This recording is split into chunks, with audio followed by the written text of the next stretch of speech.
When King Asterius of Crete died, his 3 adopted sons fought over the right to rule.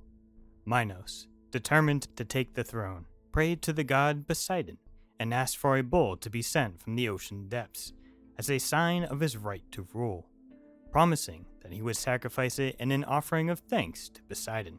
Poseidon accepts and sends Minos a very fine bull, signaling that Minos was the one to rule Crete.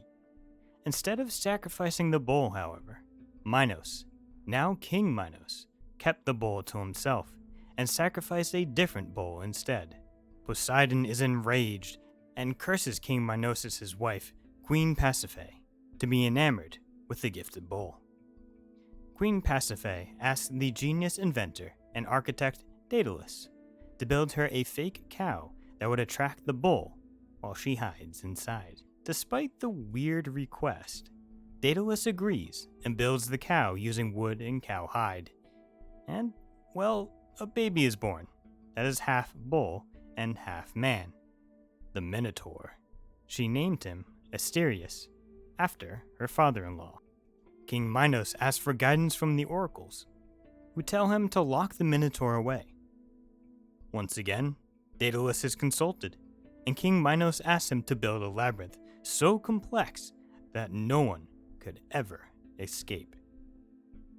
Meanwhile, in Athens, King Aegeus and his wives are unable to bear children, so he goes to an oracle to ask for help. To which he got the response, "The bulging mouth of the wineskin, O best of men, loose not until thou hast reached the height of Athens." Not knowing whatever that was supposed to mean, King Aegeus seeks out his good friend King Pythias of Troezen, who is skilled in solving riddles. Pythias, upon understanding the riddle, gets Aegeus drunk and has him lie with his daughter, Aethra.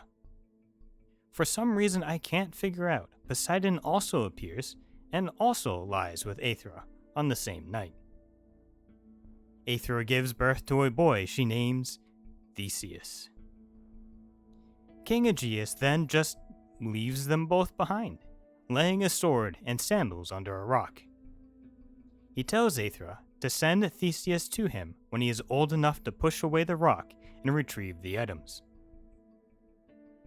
Arriving in Athens, King Aegeus celebrates the games of the Panathenian Festival, which was an annual religious festival dedicated to Athena, the patron goddess of Athens.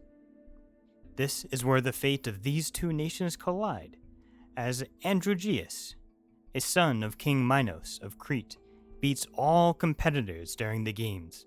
King Aegeus sets him up against the bull of Marathon, which ends up killing Androgeus. In other retellings, jealous competitors kill him on his way to Thebes. When King Minos hears the news, he declares war on Athens. Whether through siege or a prayer answered by Zeus, Athens is struck with famine and pestilence. To stop the war, King Aegeus is to send tribute every 9 years, 7 boys and 7 girls to King Minos, which he feeds to the Minotaur. By the 3rd tribute, 27 years later, young Theseus had reunited with his father after conquering 6 different laborers on his way over, which is a story for another time. He volunteers to go as tribute with the intent of slaying the Minotaur. King Aegeus suggests hanging a black sail from the mast if Theseus loses, and a white sail if he is victorious. When the tributes arrive at Crete, Ariadne, daughter of King Minos and Queen Pasiphae, falls in love with Theseus and gives him the secret item that will help him navigate the labyrinth, a ball of thread. Tying the thread at the entrance, Theseus enters the labyrinth, unwinding the ball of thread as he goes along. Theseus finds the Minotaur at the middle of the labyrinth and slays him by decapitation with a sword, or bests him with his bare hands. Using the thread as a guide, Theseus finds his way back to the entrance of the maze and escapes with Ariadne and other tributes. The myth changes depending on the source and what happens to Ariadne. Theseus abandons Ariadne on the island of Naxos, either through deliberate callousness, on accident, or by the divine command of Dionysus.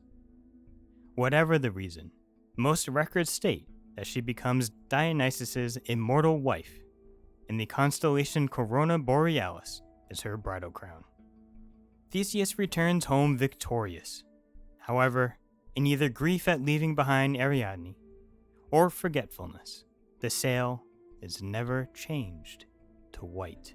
His father, King Aegeus, seeing the black sail, in his grief throws himself into the sea, which is named after him, the Aegean Sea.